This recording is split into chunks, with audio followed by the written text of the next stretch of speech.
Guys, I am so excited to be here. This is officially season 2 of On Location with Zara, produced with the very generous support of TELUS Story Hive. I'm so grateful to be a part of the Story Hive family.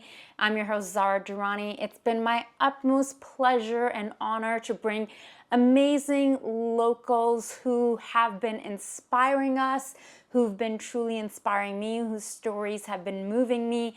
And joining me is someone who last time he was sitting here on this very couch and his name was not officially released to be part of Team Canada that was going to the Paris Olympics. And then his name was released. You became part of Team Canada.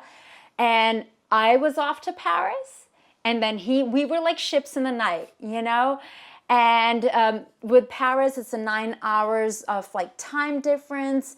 Then he was off in Paris, and lo and behold, Nathan Clement won his medal. He brought home a medal back to Canada. Paris Olympics, these were his second Olympics. He first went to Rio, then from Paris, he went on to another championship. So we're gonna dig into his story. I find Nathan's story truly, truly inspiring. I want to share his bio with you folks, first of all, but I will get you to say hi because I've been talking quite a bit here. I'm so excited to have you here. You just got back from Toronto. You've been having this whirlwind of like an experience traveling. It's airplanes, automobiles, cars, like the whole thing. Welcome. Thank you, Zara, for having me. It's been a whirlwind, but as you know too, when you went to the games to experience and check it out, it's one of those experiences and moments that's going to live with you forever. And I'm so grateful to be in the position I'm in now where a lot's going on, but it's important to give back. It's important to take that time just to celebrate not just your accomplishments as athletes, but also the greater sporting community in Canada. Nathan is fresh off winning a Paralympic silver medal in Paris and his third world championship, on the verge of being, and he currently is already part of Team Canada that returned from Paris. Nathan has had a very, very unique journey. After suffering a stroke as a toddler, the odds were stacked against him to live a fulfilling and normal life. Nathan will share his story, but the doctors told his parents that he will not be able to speak, to communicate, to walk. And, you know, as we know, today, that is not that story. So we're going to dig into that. With the support from his family and community, Nathan became a Paralympic swimmer at the Rio 2016 Games, where he placed 7th and captained his team. You need to write a book one day, I keep telling you. In 2020, Nathan switched to cycling after biking across BC. He went on to win the 2023 Trike 1 UCI Paracycling Time Trial World Championship and the 2023 Pan American Games title in the time trial. A paracyclist, Nathan Clement has had a sporting journey unlike any other. After suffering a stroke as a toddler, you know, it's phenomenal what you've been able to accomplish. And if you don't mind sharing with our audience, how old are you, Nathan? I'm 30 years old. 30 years. Your birthday was recently, right? Yes, it just happened towards the end of September. What a journey you've had. How does it feel to bring this medal home back to Canada? It's really incredible, and if you want to hold it and see it, This is heavier than my computer. And what's really cool about it, if you flip it over, is on the other side, that's a piece of the Eiffel Tower just right there. So they really did a great job in honoring the game's legacy. But for myself, winning a Paralympic medal, then a couple world championships right before I turned 30 and to end my 20s like that was very special and very unique. And to have like my parents, have my family there, as you mentioned, they were told some of the gravest and dark news when I had my stroke in the first place at the age of 2.5 years old. So for them to be able to celebrate these moments and have them a part of a journey, because it's not possible without them, and it has been so special. And really the last month or so since I've gotten back from that European experience, I've just been so grateful and so fortunate to have been able to celebrate and spend time with them, just really decompressing after everything that's happened. Like many other Paralympians and para-athletes, when the world is telling you, or the experts, you can't do this, and then you and your family, your parents who kept supporting you and supporting your dreams. Tell me about the internal process, like within yourself. Like, take us through that. It's one of those very challenging things, and for everyone, they go through their own personal journey of that in your sporting career, your work career, or all aspects of life. But for myself, as a stroke survivor at the age of 2, and as we mentioned before, the odds were stacked against me at a very, very young age. And I'm very fortunate. I have a mom and a dad who have a sporting background, same as my grandparents. So actually, when I was in Toronto, on the way to a little event I was going to, I went by a hospital there, sick kids, that played a huge part in my development and my growth with the stroke. So going by there was almost a full circle event, but it's so easy. And I remember going back to those days when I was that insecure kid, when I was shy, when I was nervous about trying to integrate into friend groups in different situations, because I saw I was different, but I didn't really understand fully what was going on with my body or why my left arm, my left leg, my face is this way. And it took me years till eventually, watching my brother play soccer and hockey, I wanted to try sport. And as I first got onto that team, I remember with that team, there was a couple players that would go on to play in the NHL. So at the age of 9 and 10 years old, like I was already going up against some of the best athletes in my age group that you could in my little community of West Vancouver and the North Shore. So for me, could have been very scary. It could have been one of those situations where I try and then I fail, and then I just move on. And I remember after that first practice, our coach pulled my mom and my dad and myself aside, and we thought we were going to have that conversation of, hey, it was great you showed up. Hey, it was great to have you on the team, but we don't think this is going to work out for you. But instead, that coach pulled me aside and pulled my parents aside and said, hey, Nathan did a great job today. I want him to work on this and that. And that kind of little bit of confidence, that little bit of belief in that coach really helped propel me in my sporting career. And with that, I learned very early on I was never going to be the most talented, the most skilled, the fastest, the strongest. But there's one thing I could be, and that was the hardest worker day in and day out.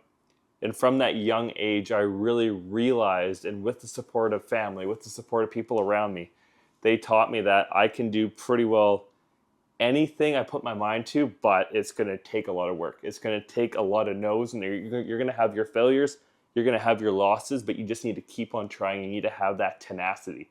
And you kind of mentioned a lot of para-athletes and Paralympians, but this is for all Olympic or Paralympic sport too. A lot of us have a giant chip on our shoulder, where it's almost those situations where we're told no, that almost excites us more because we want to prove people wrong. We want to prove the doubters. We want to prove the people that don't believe in us wrong in those situations. So it's really putting your head down, doing the work in, but also taking that satisfaction, taking that pride in no matter what you do, you're putting everything you can on the line. And if it doesn't work out, it doesn't work out. But you know at the end of the day, you did everything you could. That is truly inspiring and very moving. Nothing has been easy. Nothing's been handed to you. You've really had to, put in the physical, but also the mental and the emotional. Like, you've been tested.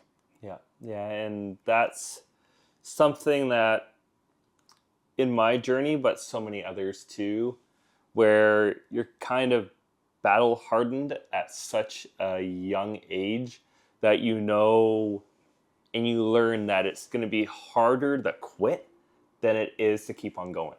And that is the kind of mentality I've been given. And of course, there's times where I've been in situations and I really struggled with my mental health when I was younger. especially as a teenager. And there were so many situations where I really could have just gave up on like sporting goals or gave up on other aspects with like schooling or other things. And even with my schooling, I dropped out of school and I was on academic probation for a while at Capilano University. So there's times and there's places where maybe things didn't go the perfect direction. And in all our lives, we go through transitions, we go through changes, and we go through different developments. And for me, sometimes those hard days, sometimes those situations where maybe I failed is an important part of the journey. And giving up in those moments is actually going to hurt you more. And it's one of those things where, especially I talk to a lot of kids now, I talk to a lot of families, and my story, but also people who helped me when I was in those situations that they're in now, they really showed me that there's so much that can be done with a disability, that it gives that belief, and it's not a duty, it's something I want to do. It's a privilege to be able to share my story, to share my experiences, to help others and guide others who might be in similar situations or might be in similar places, just because there's so much out there that people can do. And it's not even just in the sporting career, it's in film, it's in career-oriented goals, whether you want to be in accounting, finance, anything you imagine, there's opportunities out there. And just because you may not have an arm that doesn't work, or you may have a cognitive disability or a visual impairment, it does not mean that it's the end of the road or end of the line for you. There's so many chances and there's so many opportunities, and it's just accepting that there's going to be no's, accepting that not every day is going to be pretty, not every day is going to be beautiful, but you can find ways to be adaptable. You can find ways to change, and as you adapt and as you change, and as you really develop yourself for you, you're going to find a lot more success than you are going to find failure. Something you said earlier, that it's going to be so much more harder to quit than to, keep going. I just resonate with that so much. We see the glory, we see the headline, we see the beautiful picture, the press clippings and all of that. And it's the struggle element where everyone can relate. Yeah. Where it's so share with me some of that, because you went from when you were in Rio to now Paris, totally different sport. Yeah. From swimming to cycling. That's a big challenge, because underwater it's very different than on a bike. Yeah. And then also the chance of injury. Yeah, so for myself, why I left swimming was right after Rio, a couple weeks afterwards, I tried to get back to training, and I actually tore a muscle in my knee, and I had to miss the whole 2016-2017 season with a knee injury. And as I rehabbed, as my knee finally got back to training shape, I decided to move across country from Vancouver to live in Ottawa-Gatineau, in the Ottawa-Gatineau Valley area. And while I was over there, I had an amazing support, amazing coaches, amazing club that I was with. But as the kind of year progressed, my brain and my body was telling me that I needed to switch. I needed to change. And in July of 2018, I retired from swimming completely. And I told myself I was done with high performance or professional parasport forever. That was it. I was done. Didn't want to go back to it. I was tired. Because you didn't want to put your body through that, or emotionally, or everything. Everything kind of like that, where I'd push myself so hard as an athlete, as a swimmer, that I was dealing with shoulder injuries. There was nights where I couldn't even lift my right shoulder above, like my right arm above my shoulder. And I remember even before international races, those nights I could barely lift like salad on a fork. Like, that's how much pain I was in, and that was how hard I was pushing myself to that limit. So when I stepped away, I thought I stepped away for good. And then when you step away, that's also like grieving that. Yeah. It's like a loss of identity and a big part of you. Yeah, it's a huge part. And you could even say you're you're running from things too at that point. And as I spent that time in the initial like 6 months to a year that I was retired from the sport, I did a 6-month backpacking trip. And that kind of reconnected me with goals and dreams again, but not in a high performance sense, but technically in a high performance sense with my goal of biking around the world. Like that was my big dream once I got back to Vancouver in 2019 after a 6-month backpacking trip, was to cycle around the world and try to set the record for the fastest person with disability to do it. And as I got into the training and as I got into all aspects of what that entails, is in a way that is high performance sport, is when you're trying to do something like that. It sounds like this is just part of your personality. Yeah. But it's also, it feels like your calling. But I want to talk a little bit about the self-care aspect of, you know, you're traveling around the world, you're biking, you've had these injuries, you're going to these world championships like Pan Am and like Switzerland. You know, you're going all over. Yeah. You're pushing your body to its limits. Yeah. How are you taking care of yourself in between? That's one of the And biggest... what that looks like. Yeah, that's one of the biggest things, is I'm still learning so much about my disability and so much about what goes into my everyday recovery. So especially when I was a swimmer and I was going through a lot of those shoulder injuries and a lot of the other injuries I mentioned earlier, we really learned that less and more is better for me. So quality over quantity with the training. So I wouldn't be doing crazy hours on the bike, or especially like post a trip or post arrival in a different destination, where it's just mostly taking that step back to relax and just let the body kind of recover, because especially when I travel, I've already done the work back in Vancouver. I've already done all the training I need to do. So it's more just not messing myself up, not fatiguing myself too much, because my body really gets messed up with travel. And it really becomes a problem with the spasticity I get in my arm and in my leg. It can be a bit of a problem, bit of a nightmare for me if I don't rest and recover. So one of the big things is really making sure that I'm able to get a good quality sleep the first night. I arrive and just slowly build into my competition or build into my training that I need to do over there.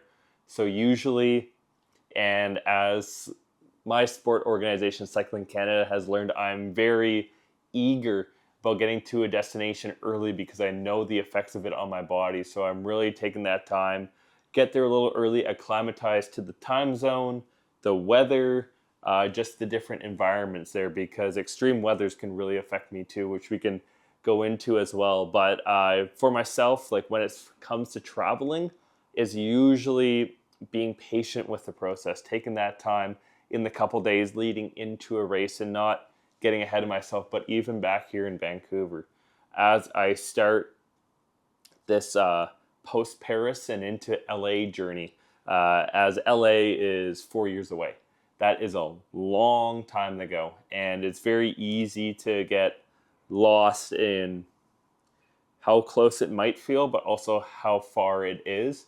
So it's one of those things where it's every day you're just trying to connect with why you love the sport right now and what you're really wanting to do with the sport. So for me, since I've gotten back on the bike in the last 3 weeks, I haven't taken like my computer with me. So like on a lot of bikes, especially for the training that we do, we have a little computer that goes onto the bike that lets us know how fast we're going, how long we've been riding, what's our kind of like power output, as that's like our metric to see like how much effort we're putting in as a cyclist. So I have not brought that with me on any of my rides, and I haven't even like stored the data of my rides at all. So I'm just, when I go ride, I'm riding because I love it. I'm riding because I want to. Bringing the fun into it versus thinking about the training, because I'm sure that when you're training and looking at the metrics and all of that, it can be like, okay, where's the joy in this? Where's the joy in this? Yeah. We'll backtrack a bit before we talk about Paris and LA. So after having those injuries and then you wanted to travel around the world, somewhere in there, you made the decision that this is going to be your new sport. Yeah. Yeah. So as I dreamt of doing the world ride, um, the training in 2019 turned into 2020, and we all know what happened in 2020 with COVID, and it put a lot more important things to the forefront, like being there for family, being with family, and it really kind of oriented my goals and my targets for that year.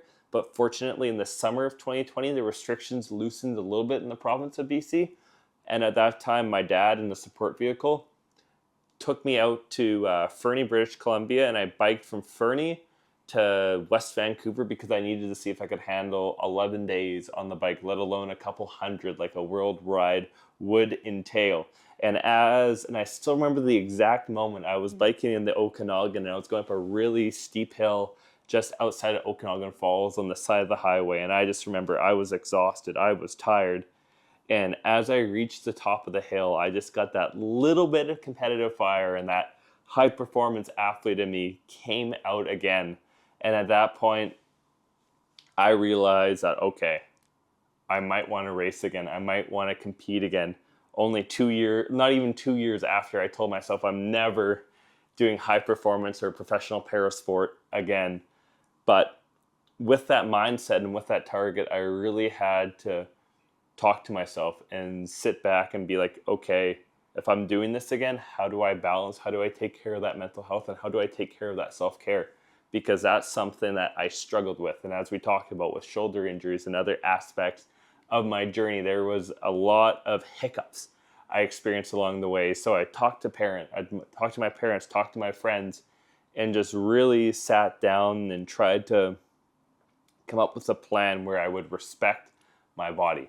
And after talking to them, I reached out to the national team, I reached out to the program, and started with development and early training. But right away, not even a year into my cycling journey, I had tore muscle in my right hip, and I could barely put any weight or any pressure on it for about 6 weeks. And finally, after I healed, and just because how my body works, as I'm very asymmetrical, there's a lot of pressure and weight that goes onto my right side on the everyday side of things.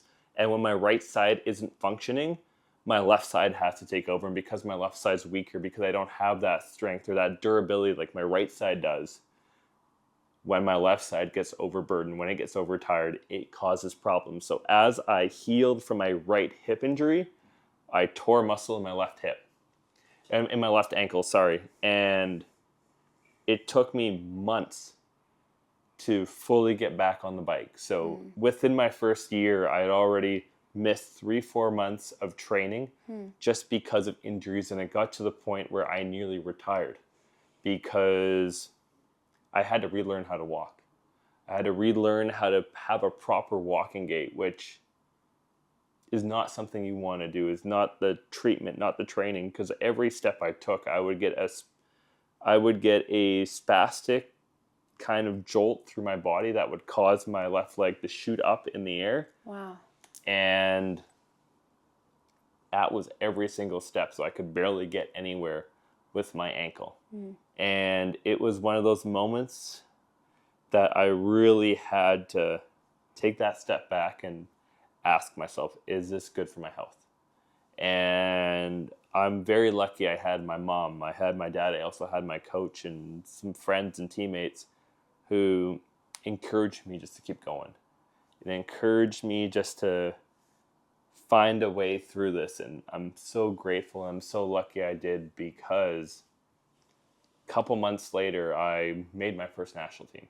I got to win my first international cycling medal at a World Cup event in Quebec City, and then a World Championship medal in Baie-Comeau just 2 weeks after that. So I'm so fortunate I had the right people in my support network in those moments and in that time that kind of sat me down, helped me come up with a plan just to find that recovery and find that balance again. And from there in 2022 into Paris, I am so fortunate. I had a lot of good health. There was like the odd moment here or there, the odd incident here and there, but to be blessed with good health leading into a games is something that I hold on to so dearly. So talk to me about your journey of getting announced officially to be part of Team Canada and then going to Paris. Walk us through that. It was pretty crazy, and even just going into the games, I wanted to be a medalist. That was my target. That was what I was expected to do.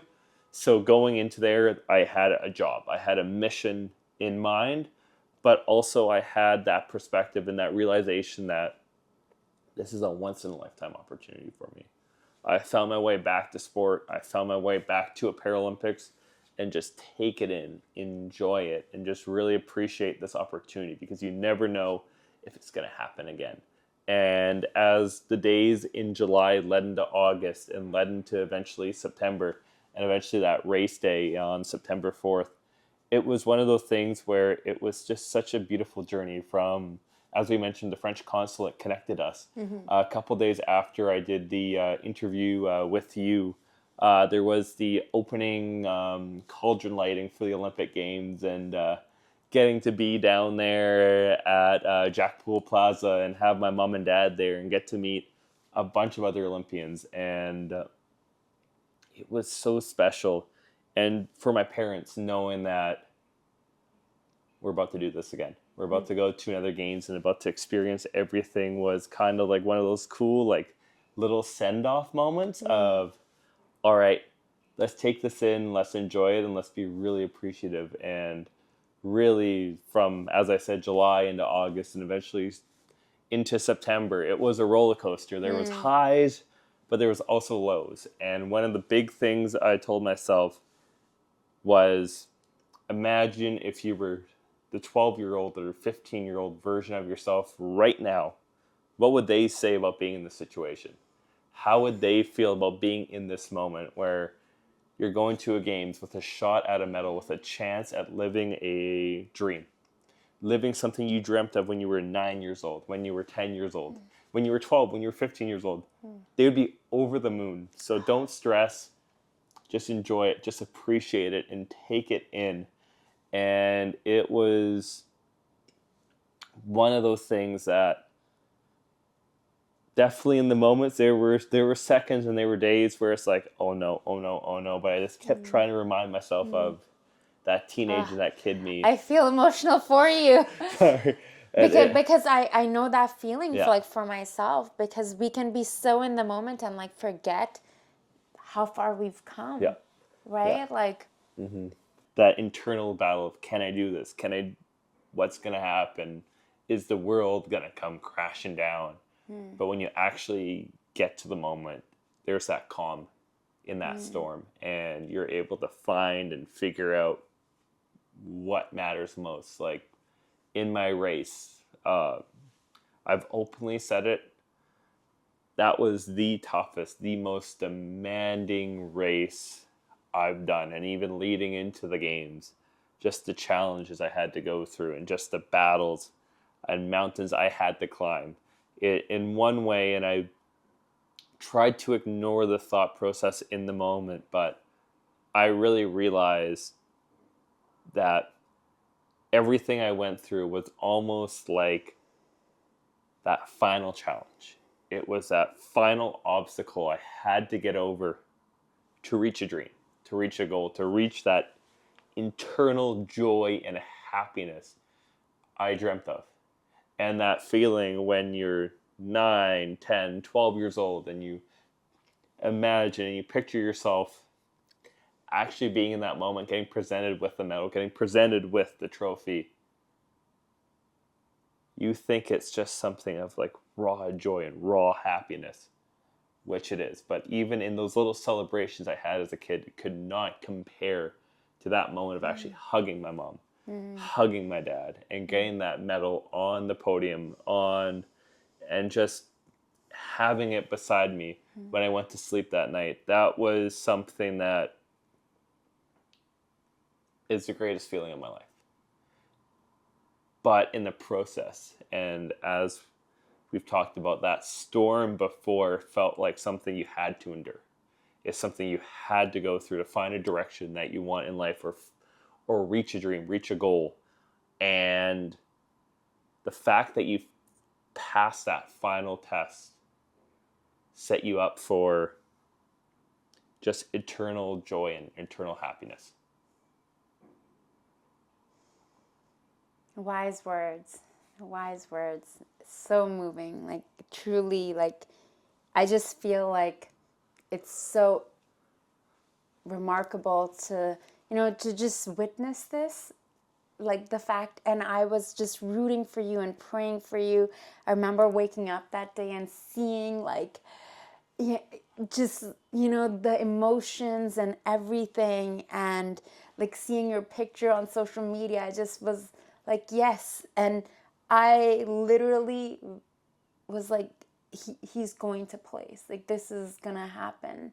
And I can only imagine that even right now, you've been on this tour, you were in Toronto, like after Paris, you were in Switzerland, then you did some traveling. You've just been going. Yeah. So it's time to like have a little breather. Do you see yourself like writing a book and like sharing your story one day? Because I find, there's a lot of heart. Mm-hmm. There's a lot of like passion, and I feel like a lot of people are going to learn from you or have this opportunity. Mm-hmm. I can see you like, speaking on stages and like inspiring people with everything you've had to overcome. Thank you, Zara. I would love to write a book someday. I've always thought about it and looked at it. I would love, and I feel my journey is something, as we talked about, that can resonate with youth and resonate with really anyone. And there's so many mediums to tell that, whether it's a children's book or a biography or even on the visual space too, or in just a podcast talking about a life's journey. And it's so easy and to get lost in the fact of like, oh, my journey may not be worth sharing or worth telling, but we all have unique battles. We all have unique journeys, and we all have moments in our own life, from the viewers to you to myself, that it's important for people to hear about. It's important for people to understand the obstacles, but also the care, the compassion, the love that comes from a community, but also that you try to bring out into the world too. And a lot of the things that I want to do now is helping that next generation. It's helping kids similar to me or different from me, or just anyone in general find their happiness, find their joy, find their passion, and whatever medium that can be, whether it's a book for adults, for kids, for anyone, is really going to be something I think can help others because it's helped me.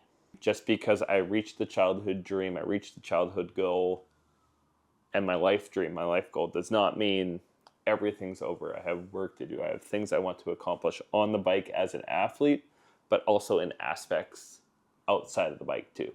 And that's do you care to share any of them right now, or anything that you're working on at the moment? I'm more than happy to share. One of the big things, and I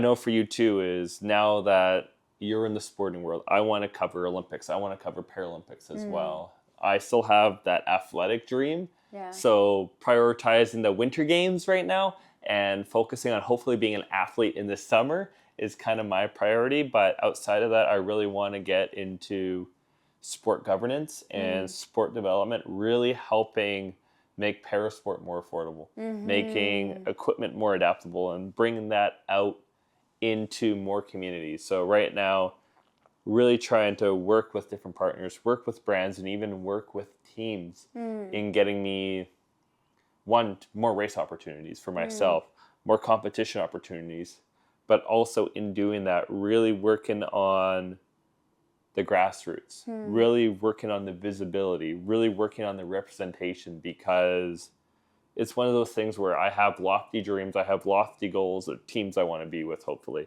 and races I want to go to. But at the end of the day, sport, like anything, is a money-driven business. And I've really realized is how can I really help promote parasport? How can I be an ambassador for a team? How can I be a great face that can help change? And I know there's so many other athletes that look at it that way. And I'm someone who, back in the day, originally never wanted to be in front of a camera and didn't want to be put in situations where I would be that lead, where I would be that person. But I understand to help others, I have to push myself out there. And it's just that exposure. It's the opportunities of speaking at events and just traveling as much as I can for different sport opportunities, so I can learn, I can grow what works in different places, but also bringing that back here to Canada, bringing that back to Vancouver, bringing that back to BC, and really expanding it. So a lot of kids, a lot of people who just suffered an injury can get out in sports, whether it's cycling, wheelchair rugby, wheelchair basketball, para ice hockey, aka what was known as sledge hockey, and just there's so many opportunities in the sports world that people can do. And I've gotten to know some amazing people just from my travels and from my experiences that are already doing great work, are already really laying foundations and just kind of hoping to help in any small way I can and just grow and build and really make sport more accessible for people with disabilities. And in doing that, you can really help change disability rights and really help bring a more inclusive society to everyone. And it's through many different aspects. My avenue is sport, but there's so many other parts that can play a huge hand in other aspects of everyday life. If you could go back in time and talk to that 10-year-old boy, what would you say to him? You're going to get me to cry. I would say, and I would talk about, everything's going to be okay. Everything's going to work out. But just because I'm telling you that doesn't mean the work stops. You're going to go through failures. You're going to go through moments where you're going to question what you're doing, and you're going to really want to figure out the whys. But be resilient, put the heart into it, and just be yourself and just enjoy the journey, because there's so many lows, but there's also so many highs. And because of those lows, it makes the highs feel incredible. They make the highs feel like the best things in the world, because they are. And just really take the time to appreciate the journey, appreciate the struggle, and be thankful that this is an opportunity you get. This is a chance. This is a moment that you get to hold on to forever, because for yourself and for myself, I'm a person with disability, but I get to travel the world. I get to represent my country. I get to go to games. I get to earn money for sport at the age of 30 years old. That is something that a very, very small percentage of the population gets it done on the able-bodied side or on the para side. And the big thing I'd tell my young self is have fun, enjoy it, and take all of these moments and all these experiences in, because it is the greatest gift and it is the greatest privilege that you get to have. That's so beautiful. Thank you. Thank you. Nathan, thank you so much for taking the time to join us today.